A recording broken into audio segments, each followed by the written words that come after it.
All right, it's 1:02 now by my clock, so I'm going to get things started. I'm sure that we'll still have plenty of people joining in as we get going, but to be respectful of everybody's time, we should get moving. So hello and welcome everybody to today's webinar. Let's get to the bottom of IADs and PIs in aged care. Thanks for taking the time to be here today. My name's Whitney and I'm the Head of Sales and Marketing for SSS Australia. We're hosting today's webinar in collaboration with Wound Specialist Services. So a huge thank you to Wound Specialist Services for putting on today's webinar. Our speaker today is Dr. Michelle Gibb. She's the founder and director of Wound Specialist Services. Michelle is a nationally and internationally recognised wound expert and nurse leader with a passion for improving patient outcomes. Michelle has a Doctor of Philosophy, Masters of Nursing Science, Nurse Practitioner, Masters of Wound Care, Bachelor of Nursing, and over 20 years career experience in the specialty of wounds in a range of health service contexts. Before we get started, this session will be recorded and your microphone will be disabled during the webinar. To submit any questions, click on the chat box located at the bottom of your screen. These will be monitored during the webinar and all relevant questions will be answered during the Q&A session at the end of the presentation. A copy of the PowerPoint will be forwarded to you tomorrow, together with any supporting information. We're also going to have a copy of the webinar recording available as well. So I'd also like to respectfully acknowledge the traditional owners of the land on which we meet and pay our respects to elders past and present and emerging, and all Aboriginal and Torres Strait Islander peoples here today. So welcome to everybody who's joined and missed the start of that. That's all good. You'll get the gist. I think we've all done plenty of webinars by now. So once again, please use the chat box at the bottom of the screen to ask any questions, to send to Michelle. That'll be answered in the Q&A session at the end. And now I'm going to hand over to Dr. Michelle Gibb to start off the session. Thanks so much, Whitney. It's so fantastic to be here today and to have people from all across Australia joining us for this webinar on incontinence-associated dermatitis and pressure injuries. When we were thinking about the topic of the presentation, we thought what better way to say what we're talking about than getting to the bottom of the matter, because we know that pressure injuries and IAD tend to occur mostly in that region. So today's presentation, we're going to cover a whole range of different topics, but focusing on IAD, given that we know that it is a significant problem particularly in the aged care sector, and that there are now new national reporting standards that we have to know about. So today we'll have a look at pressure injuries and incontinence-associated dermatitis, and you'll be having a look at the different types of pressure injuries and looking at the risk factors for pressure injuries, and also looking at what is IAD and how is it different from pressure injuries. We'll also have a look at what those quality indicators are and what you need to know when it comes to reporting those, the incontinence-associated dermatitis according to the new standards. Now, as Whitney said, we do have plenty of time for Q&A at the end of the presentation. So if you do have any questions, please do use the chat function at the bottom of the screen or at the top of the screen, wherever it is on your slides. And then we'll get to as many questions as we can following today's session. Okay, so pressure injuries, we all know that they're a significant problem, and despite the fact that they've been a mandatory reporting event for a long period of time now in a whole range of different contexts, unfortunately they still are the largest growing number of reportable adverse events out of all causes of mandatory reporting. Internationally, it's estimated that more than 2.5 million people suffer from pressure injuries every year, and that around about 60,000 deaths are directly attributable to the presence of a pressure injury. We know that if you're an older person, that you have a 3 times greater risk of dying of a pressure injury than you do if you are a younger person. And the alarming thing is despite the fact that pressure injuries are fairly well known and there's a reporting criteria around them, is that 95% are preventable, and yet we're still seeing increasing numbers of pressure injuries in society. They're a problem because they're associated with, decreased quality of life, pain and suffering, and they're also expensive to treat. We know that they increase the result of hospitalizations, hospital admissions and readmissions, and they can also result in morbidity and mortality for the individual sufferers. So what is a pressure injury? Well, we know that pressure injuries are basically a localized area of damage to the skin and the underlying soft tissue area, and they're usually located over a bony prominence or underneath a medical device. Now, the most common locations for pressure injuries tend to be the sacrum and the heels, but they can occur on any bony prominence on the body. And they're the result of that intense or prolonged pressure or pressure in combination with shearing forces. So what do we do about pressure injuries, or how do we identify them? Well, assessing a pressure injury is really the first step in being able to prevent them from occurring. We know that risk assessment is very important because it helps us to be able to identify or pick up early those signs and symptoms someone's skin is at risk or compromised. So really, the whole purpose of performing a risk assessment is so that we can identify who is at risk of developing a pressure injury and put in place strategies to manage that pressure injury early on. We want to be able to plan and implement and evaluate the effectiveness of our interventions, and it's only by doing regular focused risk assessment that we're able to do that. A risk assessment helps us to be able to rationalise the use of our resources. So we're able to say, well, this person needs an alternating air mattress as opposed to this person because they're perhaps immobile, or they've got the presence of constant moisture on the skin, for example, there's neurological impairment or so forth. Now, anyone can perform a risk assessment, and it's often a misconception that only registered nursing staff can perform a risk assessment, but really anyone can perform a risk assessment. And we know that there are a range of different screening tools that are available, the Norton, Waterloo, for example, that are used as a guide to help us perform that risk assessment. They help us to be able to figure out what it is that we're looking for when we do that top-to-toe skin inspection. In terms of when we do them, that's sometimes up for debate. Now, for most facilities, you're really wanting to perform your risk assessment as early as possible, usually within about 8 hours of admission, or if there's a clinical change in the person's condition, or their circumstances change, or there's a change of clinical care setting. So they're transferred, say, from the long-term care facility to the hospital. If you're not on mute, could I please just ask you to pop yourselves on mute, please? Thank you. So really, a risk assessment can be done anytime that you're concerned about someone or their health status is changing.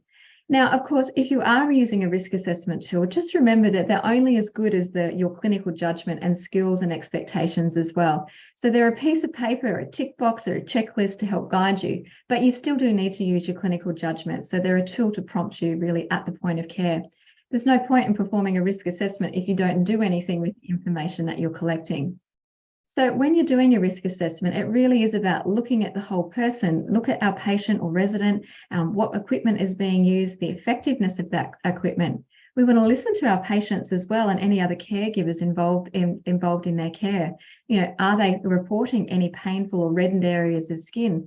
Are they comfortable in the devices that they're using, for example? We also want to make sure that we go back and read through our documentation, looking for warning signs or changes in condition over time. Really, a risk assessment tool is our opportunity to stop and look and listen and see what's going on to identify early warning signs of a problem so that we can implement strategies early on. Now, Kirst, what happens if we don't perform a risk assessment? Well, if the resident is not identified as being at risk, a care cannot be implemented effectively. The risk of pressure injuries is increased if we don't perform a risk assessment. Infection risk is increased if the resident develops a pressure injury, which can result in hospitalisation, poor quality of life, increased morbidity, litigation, and increasingly in Australia, we are seeing successful attempts at litigation as a direct result of the quality of care that's provided. So failure to assess risk might result in investigations, safeguarding issues, and referral to the Nursing and Midwifery Council. A key element of assessing risk is the clear, thorough, and timely documentation of that risk. As I said, there's no point in performing a risk assessment if you don't document it and then you don't do something about it. So risk assessment is our golden opportunity to really identify what's happening for that person and to put in place the right kinds of strategies. So what is it that we need to assess? Well, when it comes to wound care, I like to say that we use all of our senses except for taste. We don't want to be going around licking people too much, but we want to use our senses of sight. What can we see? What is the color of the skin? What can we see in terms of the texture or the feel of the skin? Is the area hotter or colder compared to the surrounding skin? we're really looking to see those subtle signs and symptoms that there might be variations or deviations from normal. So what are we looking for? Well, when we're looking at the skin, we're looking for areas of non-blanching erythema or persistent redness. So if you offload pressure to that area for 20 to 30 minutes and that area is still staying reddened on palpation, that's an early warning sign of pressure injuries. And it's often these pressure injuries or these warning signs that get missed. And it's not until there's a break in the skin that a pressure injury is identified. Another warning sign might be pain or soreness on palpation. So a person might point to an area of bony prominence and they're saying, oh, it's itchy or it's sore, it's painful to touch. That can be a red flag that pressure damage is starting to occur. The skin might also feel warmer or cooler compared to the adjacent bony prominence, for example, or it might feel boggy on palpation. I like to say that it can feel a bit like a marshmallow on palpation. That's that bogginess that you feel on palpation of the tissue. Or conversely, it might feel like an underripe tomato, that hardened area on palpation. There might also be discoloration, purplish, maroon-coloured discoloration, or even black discoloration, which indicates a loss of oxygenation and perfusion to the tissue. Or there might be the worst-case scenario in you seeing broken skin or ulceration developing or occurring. So, of course, that then leads on to, if we're seeing these signs and symptoms, then how do you identify correctly the stages of pressure injuries? Now, pressure injuries are usually staged from 1 to 4, with 1 being the least severe and stage 4 being the most severe. And then the higher the number, the deeper the tissue involvement. And then we also have 2 subcategories of pressure injuries, being unstageable and suspected deep tissue damage. It's important to note here that when you develop a pressure injury, so if you find a stage 3 pressure injury, for example, we don't reverse stage. So we don't say that as the wound is getting better, that it becomes a stage 2 or a 1, for example. Once you've classified a wound as being a stage 3 or a 4 pressure injury, for example, it's always that. We just document that it's getting better, so we don't reverse stage. And that's really important because it shows that the amount of tissue damage that might have been sustained and the amount of tissue regeneration and repair that's had to go through to achieve that healing status, for example. Okay, so what is a stage 1 pressure injury? Well, a stage 1 pressure injury really presents as an area of persistent redness. So the skin is intact, but it's persistently red. So when pressure is offloaded, that reddened area doesn't go away. People complain of soreness or pain on palpation, and it's usually that top layer of tissue that is affected. If you offload pressure and implement the right kinds of strategies, in many instances, you can prevent a stage 1 pressure injury from deteriorating. A stage 2 pressure injury is really partial thickness loss of the dermis, and it presents as a shallow open ulcer with a reddened or a pink wound bed and with no slough present. It can also present as an intact or serum-filled blister or a ruptured blister, and they can present as this shiny or dry, shallow ulcer without any slough or bruising. So we don't use pressure injury classifications to describe any other wound type. We only describe pressure injuries in the way that we are today. So we wouldn't describe a skin tear as a stage 2, for example. We'd use a different classification system for that. So stage 3 pressure injuries is where you're starting to see greater tissue damage. We've got full thickness tissue loss, subcutaneous fat might be visible, but you won't see tendon, muscle, or bone in the wound bed. The slough can be present, but it doesn't completely obscure the wound bed, so you can still determine the depth of tissue damage. It can include undermining or tunneling, as you can see in the photos on the screen. So there's like a shelf or an edge around the edge of the wound. The depth of a pressure injury can vary depending on its anatomical location. So the bridge of the nose or the ear or the top of the head and ankle bone, for example, don't have any subcutaneous tissue. And so they can easily become shallow ulcers, which are actually stage 3 in depth. So as I said, tendon, muscle or bone are not directly palpable in a stage 3 pressure injury. Stage 4 pressure injuries is where you've got the worst case scenario, you've got full thickness tissue loss with exposed tendon, muscle or bone. You can still get sloughy tissue or eschar in the bone, or in the wound bed or parts of the wound bed. And it often includes undermining and tunneling as well, which you can see in the photos. As you know, on the tips of the nose, the ankle bones, there's no subcutaneous tissue, so you can have full thickness tissue loss with exposed bone very easily in those locations.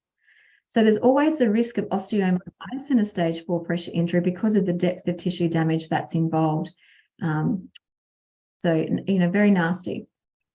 Now, suspected deep tissue injuries often present as this purple or maroon coloured area of localized tissue damage. So it's a discoloured intact skin or a blood-filled blister because of the damage to the underlying tissue area. It's often preceded by this painful or very tender area of skin, and it's often mushy on palpation, so like that marshmallow, and it can sometimes be warmer or cooler than the surrounding tissue. Deep tissue injury can sometimes be quite difficult to detect if you've got a person with darker skin tones, and sometimes it might present as a dark purple, maroon, or even a brown coloured area of tissue. And as they evolve with pressures not relieved, they can evolve into deeper tissue damage very quickly, starting usually with blister formation. And then they can start to develop the formation of eschar over the tissue. And that breakdown can be very rapid, so it can take a matter of really minutes to hours before you see full thickness tissue loss starting to occur. Now, unstageable pressure injuries, you can clearly see when you've got, you can't see how deep the wound is because it's covered in so much slough or necrotic tissue that it's completely obscuring the wound bed. Now, in most instances, if you've got an unstageable wound or unstageable pressure injury, it does represent that full thickness tissue loss. If you were to debride or remove that tissue, then that would often indicate full thickness tissue loss with exposed tendon, muscle, or bone. Obviously, again, depending on the anatomical location of the tissue. All right, so now we've got a better understanding of the different types of pressure injuries. What do we do about them? Well, international guidelines suggest that there are really 5 key things that we need to be looking at when it comes to pressure injury prevention and management. It's looking at repositioning and frequent repositioning depending upon the clinical care needs of the individual. It's also looking at what equipment or support surfaces they might require to manage the pressure injury or to prevent the pressure injury from occurring. And remembering that even though you have things like alternating air mattresses in place or other devices and equipment, we still need to look at the repositioning for that individual. We're also looking at education of the patient themselves or the carer, and also the extended care team. Education is one way to really improve pressure injury prevention and management strategies. If we're all singing off the same hymn sheet, we're more likely to have success for the strategies that we implement. Also, having a structured skincare routine. So that's looking at the things like we wash the skin with, the moisturizing, the types of dressings that we use, even the use of prophylactic multi-layered soft silicone dressings, for example, to reduce the risk of pressure injuries. There's also the importance of nutrition and hydration, and there's been great research, particularly in Australia, that's shown the benefits of having adequate nutrition and hydration for someone with a pressure injury. And then I just realised that there's the other important consideration that's there that's missing is mobilisation. So strategies to improve mobility and mobilisation are absolutely fundamental when it comes to pressure injury prevention and management. Okay, so if we get all of these things in place, so we're looking at our mobilisation strategies, repositioning, pressure offloading equipment and support services, education, and skincare, nutrition and hydration, we set our treatment goals and looking at the values and the needs of the consumer and taking into account any of the feedback that we get from other members of the care team. We're then looking at implementing a treatment plan based on the application of evidence into clinical practice, providing appropriate wound care and pressure redistribution nutrition. We should be seeing an improvement really within 2 weeks. So regardless of the depth or the severity of pressure injury, you should be seeing signs of improvement within 2 weeks.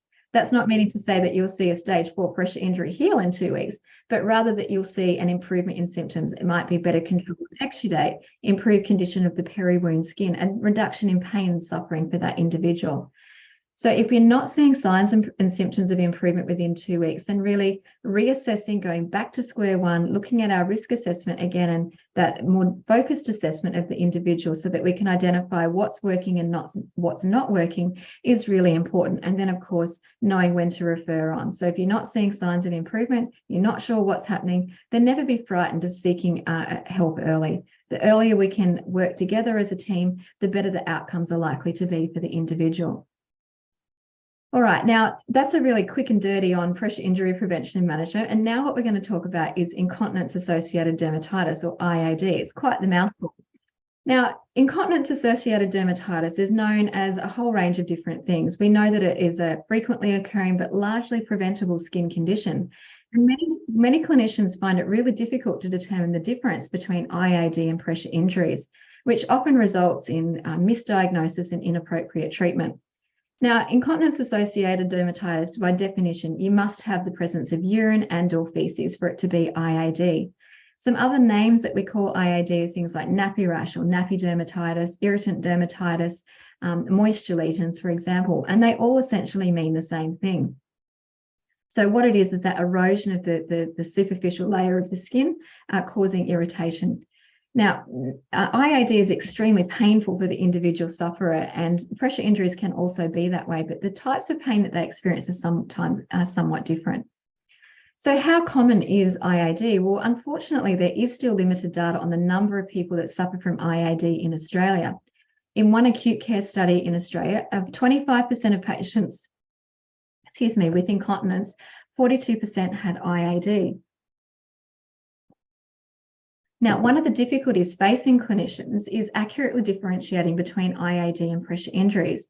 IAD is more frequently occurring in older persons because the aging process is associated with that decreased cell replacement in the skin, a compromised barrier functioning of the skin, and mechanical protection, and of course delays in wound healing. But we do know that if we can implement strategies early on, we can prevent or reduce the effects of IAD. Now, IAD, if we don't implement strategies, can become very chronic and progressive, and you can cause a lot of pain and suffering for the individual. So timely, targeted identification, treatment, and prevention are essential. And it's important to note that if you have IAD, there's an increased risk of developing pressure injuries by as much as 5-fold. So it is important to know that pressure injuries and IAD do coexist. Now, what are some of those risk factors for IAD? Well, IAD is as a result of urinary or fecal incontinence. And sometimes in terms of the fecal incontinence, obviously if it's diarrhea, you're more likely to have IAD than if it's a formed stool, for example. If you've got urinary and fecal incontinence together, that obviously increases your risk because you've got both fecal fluid and urine sitting on the skin, which can cause erosion of the tissue. Of course, the frequency of incontinence can increase the risk of IAD as well. So the more frequent you have incontinence or episodes of incontinence, the higher the likelihood that the skin will be subject to an impairment in the barrier function. If you use occlusive containment products, so plastic-backed devices, for example, or you're using emollients or barrier preparations that clog the pores of the continence device, that can affect the absorption of the device and then lead to moisture sitting on the skin. Poor skin integrity. So if you've got poor skin integrity to start with, dry, scaly, fragile skin, that's more likely to break down if you have got the presence of urinary or fecal incontinence. If you've got limited mobility, so a person isn't able to independently reposition, or they're not able to get up and go to the toilet themselves, that increases the risk of IAD as well. Obviously, poor cognitive awareness, so not knowing when you've soiled yourself, is also something that increases the risk. If someone's in a lot of pain, they frequently limit their mobility, so they're again at increased risk. Fluctuations in environmental temperature, so the more hot and humid an environment, the higher the risk of moisture-related skin damage can be, because the skin is, because of vasoconstriction, vasodilatation, the skin is naturally more moist and more likely to break down. And of course, the multiple comorbid conditions, polypharmacy, if you're critically unwell, they're all things that are going to increase the risk of incontinence-associated dermatitis. Now, how does continence cause IAD? Well, it seems pretty obvious, but the acid mantle of the skin is basically the skin's barrier to the outside world. It's an acidic film on the surface of the skin that acts as a barrier to bacteria, fungi, and other infections. Now, healthy skin, like what you and I all hopefully have, is slightly acid. It has a pH of around 4.5 to 5.5. And skin pH naturally increases with age by as much as up to 6. And in the presence of urine, feces, or even perspiration, it further increases the alkalinity of the skin up to as much as 8. And that makes it more alkaline and more likely to break down. So the elevated pH causes the breakdown on the acid mantle of the skin, allowing the bacteria to penetrate the skin cells and cause IAD. Maceration and friction as a result potentially of impaired cognition and mobility can further increase the risk of IAD and lead to skin breakdown. I've lost my mouse. I've lost my mouse. That's okay. That's okay. I can't change my slide. Sorry, there we are. I've got it back again. Those naughty mice running away on me. Usually they're running towards us. Anyway, so IAD is really painful. In fact, people describe that it's the most painful experience sometimes that they've ever had. It's often associated, 50% of people with IAD say that it's extraordinarily painful. And it's a result of that excessive moisture sitting on the skin and causing that burning of the tissue. Also physical cleansing. So the things that we do to clean the skin and the methods that we use to care for the skin can further increase that burning pain or pain experience for the individual. And sometimes they're associated with bacterial and fungal infection as well, which do make them extremely painful. Now, where does IAD occur? Well, IAD really occurs anywhere where moisture is likely to affect the skin. So we see it all in the genitalia, in the groin, the lower abdomen, any folds of skin. So anywhere that moisture, urine, feces is likely to track can be affected by IAD. So you can imagine that it occurs in areas of bony prominence as well as in moisture-related areas. So IAD certainly is widespread in terms of its distribution. And it is important to note where IAD can be found, because if you've got an IAD and pressure injury happening together, this is where sometimes it becomes more challenging for the clinician.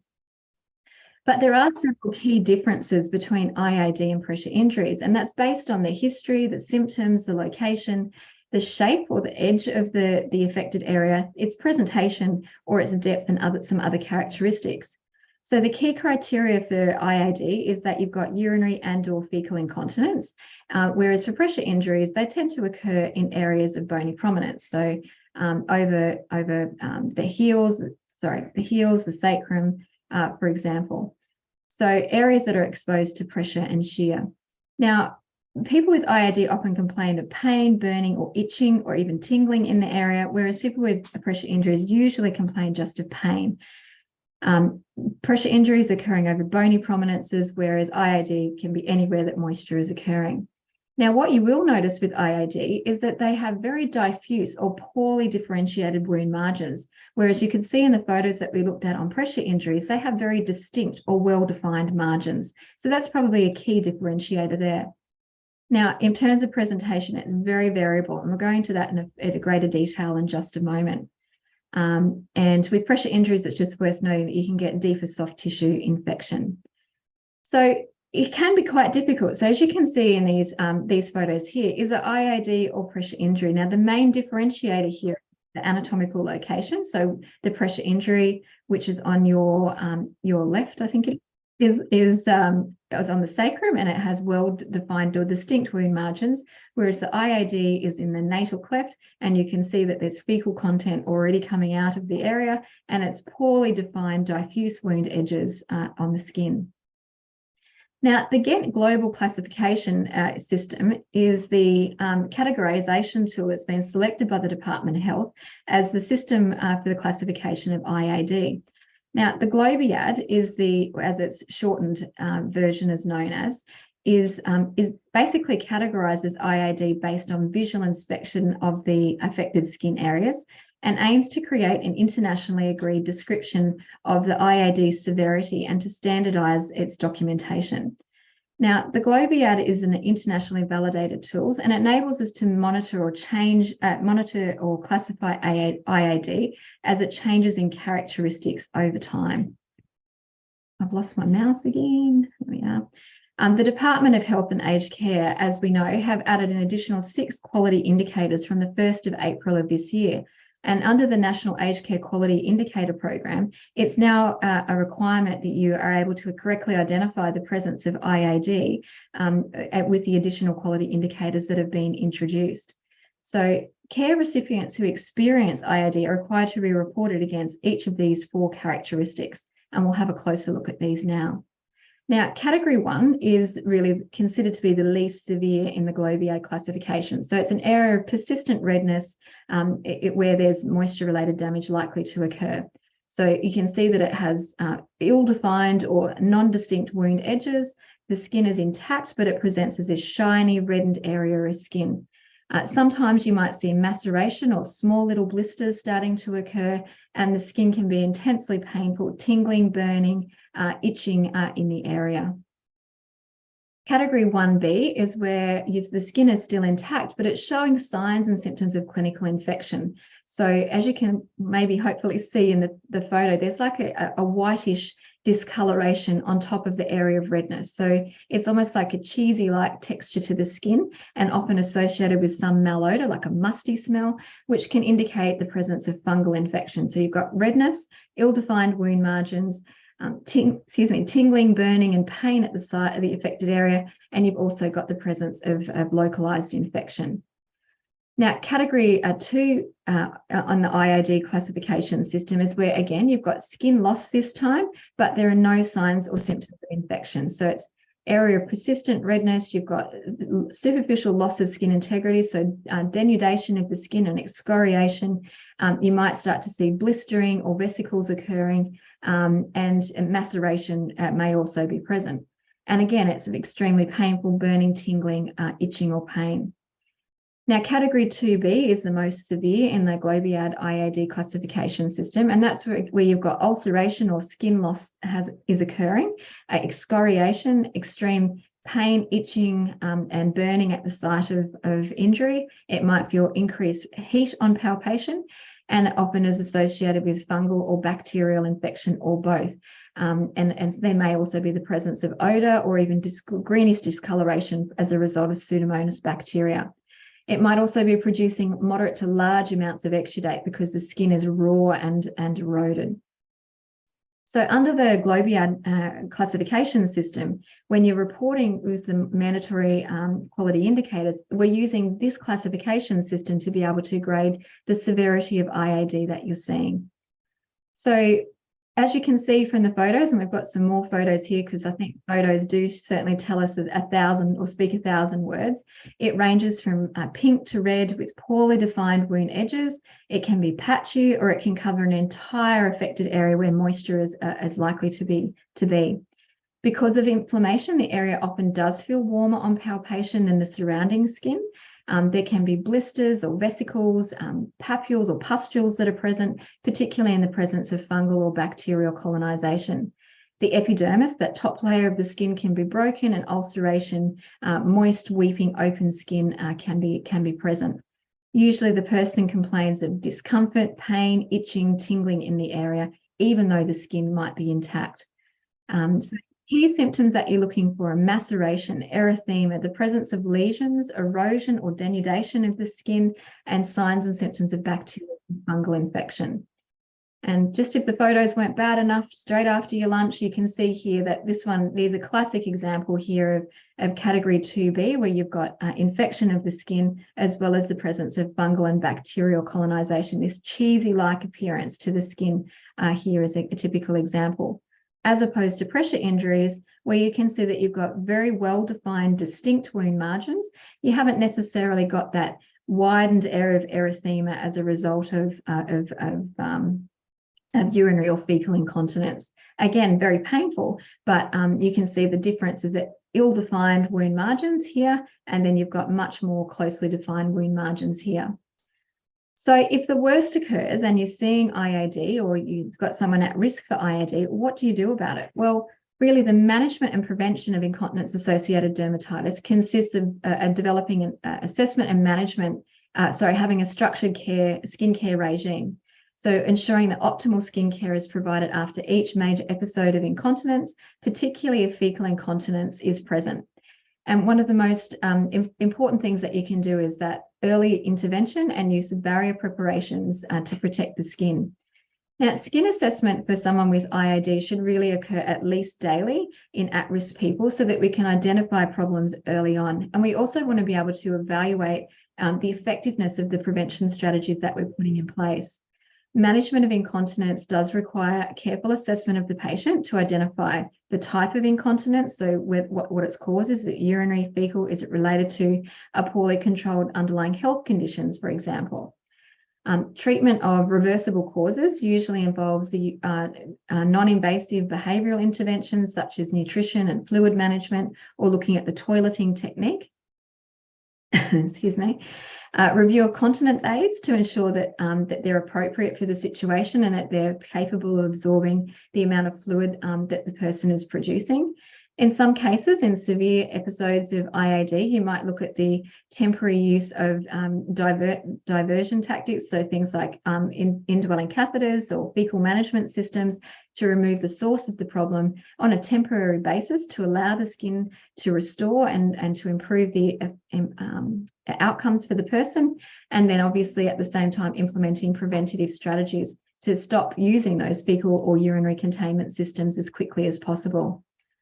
So, you know, management of incontinence is really the key, and then implementing that structured skincare routine. So the structured skincare routine really consists of cleansing the skin, removing any urine or feces on the skin prior to the application of a protectant product, protecting the skin to avoid or minimize exposure to urine and or feces and friction, and then restoring the skin to improve that acid mantle or barrier functioning of the skin using a suitable leave-on product. Now, of course, you can use soap and water, but there is some research to suggest that things like just standard soap and water are not usually effective enough for the management of someone with IAD. Often towels that we use for drying of the skin can cause further abrading of the skin, and it can be quite painful for the individual. A lot of traditional soap cleansers that we use increase the alkalinity of the skin even further, and then that leads to stinging and irritation of the skin. So where possible, we use special products that are going to improve the acid mantle of the skin. So really cleansing the skin using pre-moistened skincare tissues or mild foaming cleansers with a pH that's suitable for the skin. So a pH of around 4.5 to 5.5. Anything that's perfume should be avoided because of usually the increased risk of irritation of the skin. Patting the skin dry between episodes of incontinence rather than rubbing the skin, because that would increase friction to the skin and increase the risk of skin breakdown. Cleaning the skin and the entire affected area after every episode of incontinence, and using liquid cleansers or moistened body tissues or foam cleansers as much as possible. And drying the skin thoroughly is important. And then after cleaning the skin, we want to apply a protectant to the skin that improves the barrier functioning of the skin. So you need to use a barrier preparation to nourish and moisturize the skin. Select an appropriate continence aid to absorb moisture, and change those continence aids frequently. So if someone with severe IAD, you might be looking at changing the continence aid 4 to 6 or 8 times during any 24-hour period. So if someone has an episode of fecal incontinence, changing that continence pad as soon as possible is important. And if someone's got severe fecal incontinence, then consider the temporary use of a fecal management system to enable the skin to repair. And then, of course, restoring the skin. So we're wanting to maintain the barrier functioning of the skin by using an appropriate leave-on barrier preparation or moisturizing product. Now, obviously, if you do see signs and symptoms of fungal or bacterial infection, then it's important that we obtain a bacterial wound swab so that can guide our appropriate therapy. Using topical antifungal, corticosteroids and or antibiotic ointments or creams in conjunction with an appropriate skincare regime is really important. Now, the important thing to note that if you are using any of these preparations, we are aiming to see an improvement within a very short period of time. So our goals of management are cleansing the skin, protecting the skin, and restoring the skin. And if the skin is normal with no redness, then it's simply a matter of cleaning the skin with a pH neutral cleanser. If the skin is reddened but not broken, then you would use a barrier product. So barrier cream or barrier spray or a leave-on barrier preparation. If the skin is broken and there's localized areas of redness or there's a large diffuse area of skin breakdown and the skin is broken between the folds of the skin, making sure that you use an appropriate continence aid, careful skin hygiene, and consider the need for a temporary use of an IDC or fecal management system to reduce or remove the source of inflammation. If the skin is broken with infection of either bacterial or fungal infection, then using an appropriate topical and or systemic treatment is important as well. Now, how long does it take? Well, not surprisingly, you should expect to see an improvement in symptoms really within 1 to 2 days if you're following an appropriate skincare routine. You should see complete resolution of symptoms within 1 to 2 weeks, But if you're not seeing signs or symptoms of improvement within 3 to 5 days, then it's probably important to refer on, because it's not normal that someone's skin would not be responding with the strategies that we've described being put in place. So refer on for specialist advice. So the top question that I'm sure all of you are wondering is, well, what products do we use for the prevention and management of IAD? There are a lot of products out there available that you could potentially select from. Well, really the things that you're looking for are those that are clinically proven to either treat or prevent incontinence-associated dermatitis. So they've got some evidence to show that the products that have been developed actually do what they say they're supposed to. We want to choose products that are as close to skin pH as possible, that are not irritant to the skin, they're hypoallergenic, they're not stinging or burning on application, because remember, you've already got inflamed and irritated skin. The key is using a product that is transparent, that you can see through when it goes on the skin. So using things like zinc oxides, for example, is usually not recommended because they coat the skin in a white film and then you can't see what's happening underneath that skin. And they can also block the pores of the continence aids, and then that lead to increased moisture on the skin. So products that have that transparency, you can see through them, but they're leaving that barrier of preparation on the skin is important. Also thinking about how you clean the skin, what products you're using to clean the skin are important. Foam cleansers, spray-on products, for example, moistened body tissues that are appropriate skin cleansers to use.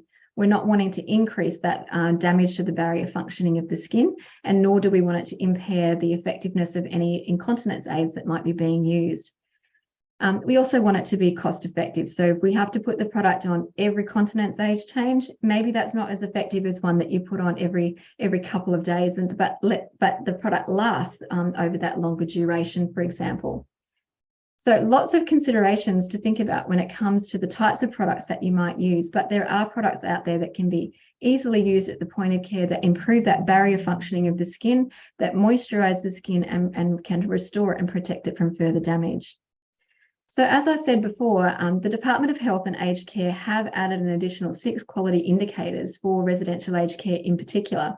And the National Aged Care Quality Mandatory Quality Indicator Program currently requires facilities to report on 5 areas, including pressure injuries. But from the 1st of April of this year, you now also have to report on the percentage of care recipients with incontinence-associated dermatitis. So what data do you need to collect? Well, care providers will be required to report on the percentage of care recipients who have experienced incontinence-associated dermatitis. That's why it's important to know the difference between IAD and pressure injuries. So you'll report pressure injuries separately to IAD. You're going to be required to monitor the incontinence-related care and skin integrity as part of the daily routine of personal care, such as toileting and bathing. And this is a single assessment for each care recipient around the same time each quarter as part of the care routine. So a single point in time, you'll be required to monitor and show what interventions are being used. An IAD assessment should be conducted by staff who've had some education and training in how to use the Ghent Globiad classification system. So you need to be able to understand what it is and how it works so that you're correctly identifying the severity of IAD. You need to be able to record the number of care recipients or residents that were excluded because they simply weren't there during that entire quarter, or were excluded because they didn't have incontinence and who had incontinence. And for every care recipient with incontinence, you need to record if they experience IAD as well as reporting against the 4 subcategories. So those who have IAD and then the type of IAD that they had. So when do you have to start collecting? Well, all approved residential aged care providers need to be collecting data from the 1st of April to the 30th of June, and then you'll be reporting on that in that first 20 days in July. So you need to be reporting the number of people with IAD and the category of IAD that person experienced, as well as those who were excluded because they didn't have IAD, so that had incontinence, for example. So how it works, it is confusing. It is a bit hard to get your head around, and the department have put together a useful guide to try and walk you through what you are needing to be reporting. But if we had 3 care recipients, for example, and one had urinary incontinence once a day and they had persistent redness with no clinical signs of infection, we'd be reporting that or recording that as a category 1A. Your second resident might have urinary incontinence once a day, but they've got no signs of IAD. And a third resident might have fecal incontinence once a week, and they've got skin loss with no clinical signs of infection, so category 2A.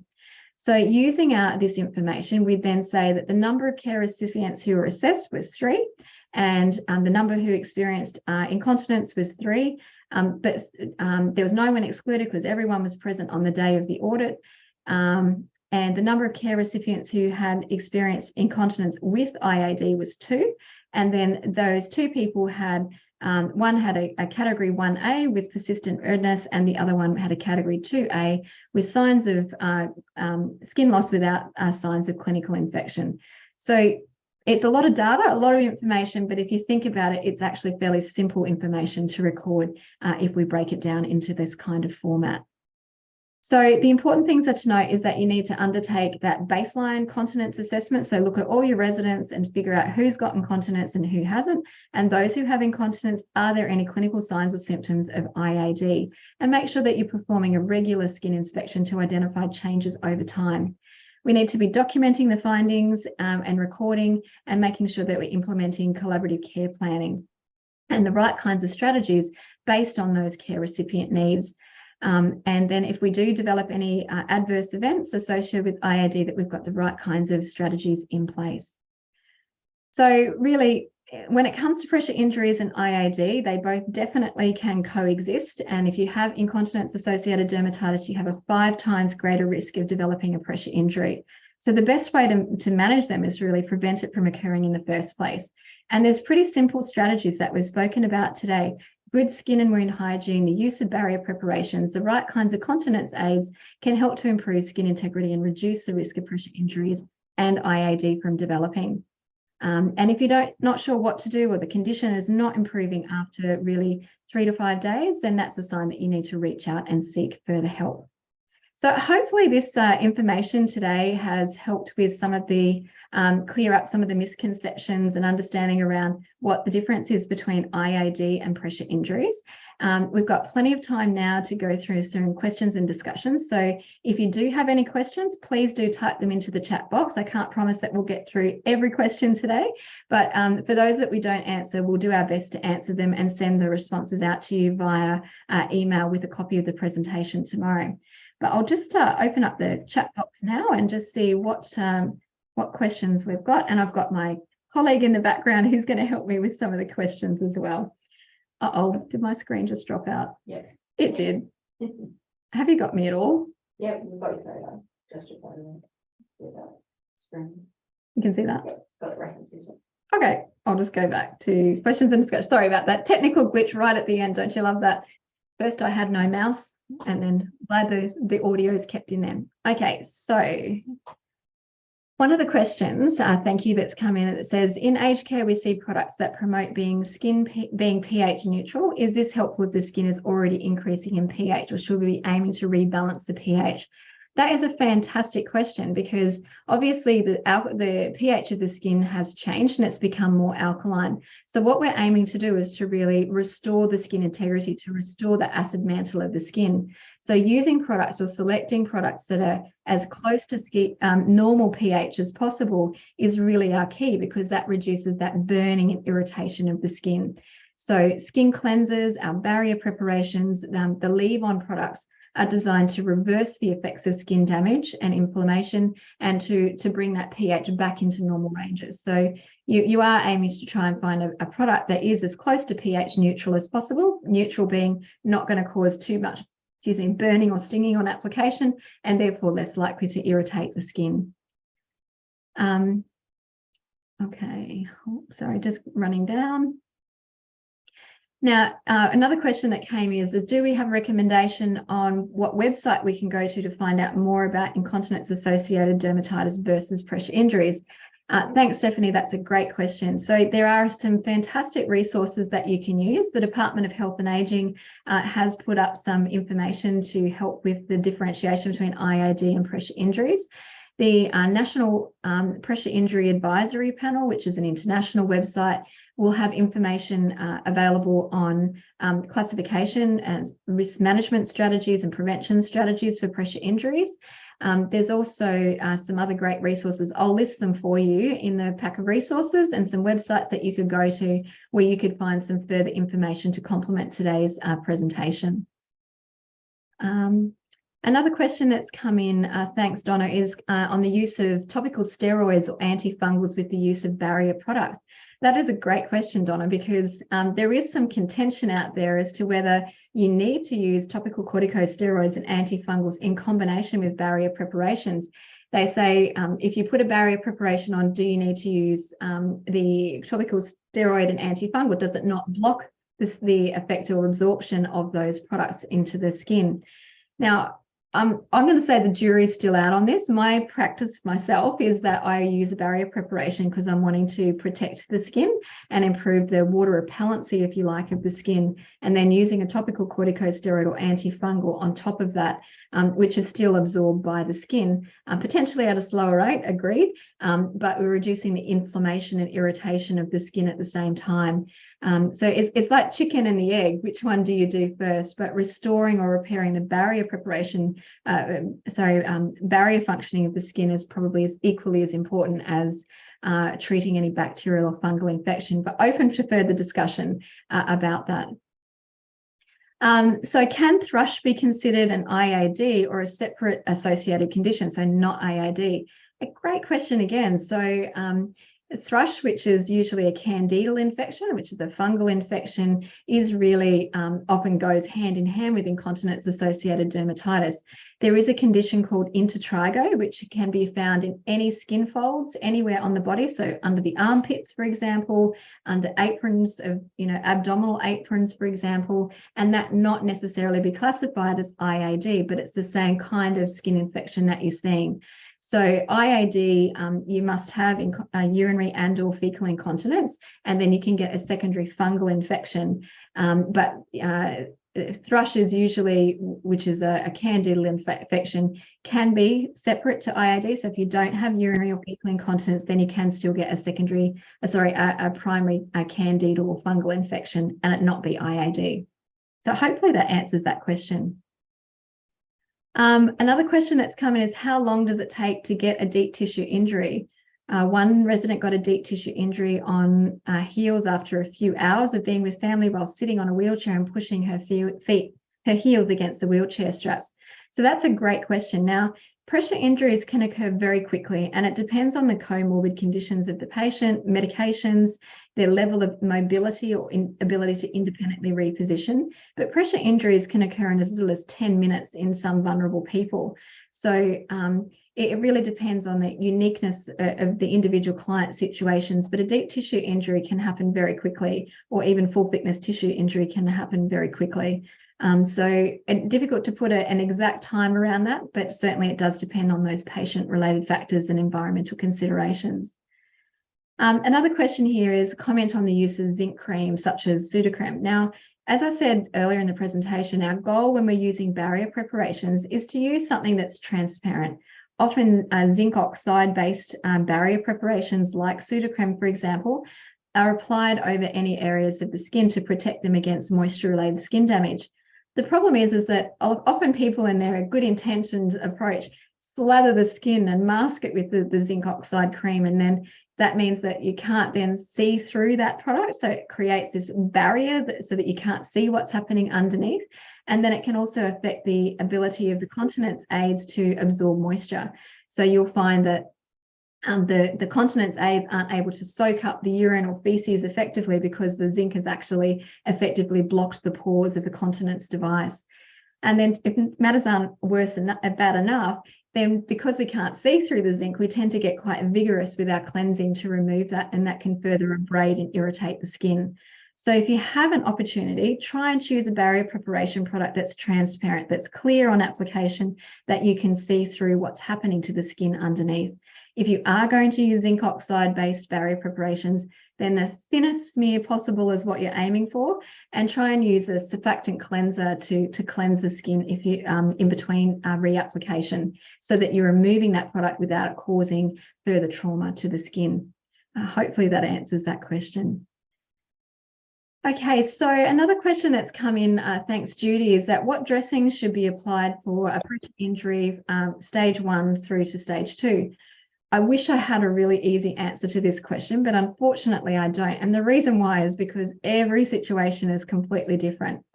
Some of the things that you do need to be thinking of, though, are things like how much exudate is the wound producing, what's the location of the pressure injury, what's the condition of the wound bed. You know, we're really trying to improve, protect the skin from the source of the pressure in the first place. So there are a broad range of dressing products available. There is some evidence to show things like multi-layered soft silicone foams can be of benefit in the prevention and management of pressure injuries. And there's a whole host of those that are available for to use, but it really depends on the unique assessment of the person with the wound and also those wound related characteristics. So I'm sorry, Judy, I can't probably give you too much more than that, but that's the best I can do right for now. Okay, I can't see. Okay, well, thanks for the lovely comments, guys. I'll send you some more information on where you can go to get more information. Just another quick question here from Catherine is how often should we be using barrier creams or barrier preparations? Well, really, it depends on the type of product that you're using. So if someone's got urinary and/or fecal incontinence or just one or the other, using a barrier preparation for cleansing the skin and then a leave-on product between episodes of incontinence is important. Now, some products don't need to be applied every time you change a continence aid. So some might be a once a day or once every 3 or 5 days with applications. So the word of advice would be to check manufacturers' recommendations just to make sure that you're using that barrier preparation as frequently as what you should. And also look at the the effectiveness of that product. If someone's got urinary and or fecal incontinence, making sure that you choose a barrier preparation that's appropriate for the degree of or severity of incontinence. So more quick questions about dressings. I'll get to those more directly. Now, probably got time just for one last question now, but the last question that's come in from Poo Lee, forgive me for pronunciation, is how about the use of Ung Vita as a barrier cream? So Ung Vita is retinol cream, so vitamin A cream, and it's widely been used for the treatment of nappy rash since the year dot. I know my own mother used it for the treatment of nappy rash when we were kids. Now, there is some evidence to suggest that the use of retinol cream, vitamin A cream, can be of benefit in improving skin integrity. But you probably would find that as an emollient or a restoring product for moisturizing the skin, it would be more effective than as a barrier preparation per se. So it does depend on the individual, the frequency of incontinence and the types of incontinence aids that are present, but you'd use a barrier preparation in addition to potentially the use of that product as well. Alrighty, I think that's probably about all we've got time for today. I really do appreciate such a fantastic turnout. We have recorded today's presentation and we'll do our best to answer any questions that have come in. And as Whitney said at the beginning of the presentation, we will send you some additional information on any products that we've spoken about today here as well. If you do have any additional questions or information that you're seeking, we'll give you some links to where you can find out more. And of course, you're always welcome to contact us directly or to touch base with your SSS Australia customer representative, who are also great sources of information. If they don't know where to find it, they'll find that information and get it to you. So thanks again, everyone, for joining us today. I really do appreciate it. And I hope to see you again soon. And good luck with your reporting against the new criteria. Hopefully it's not as complicated as what it's all been made out to be. All right, see you later. Thanks so much, everyone.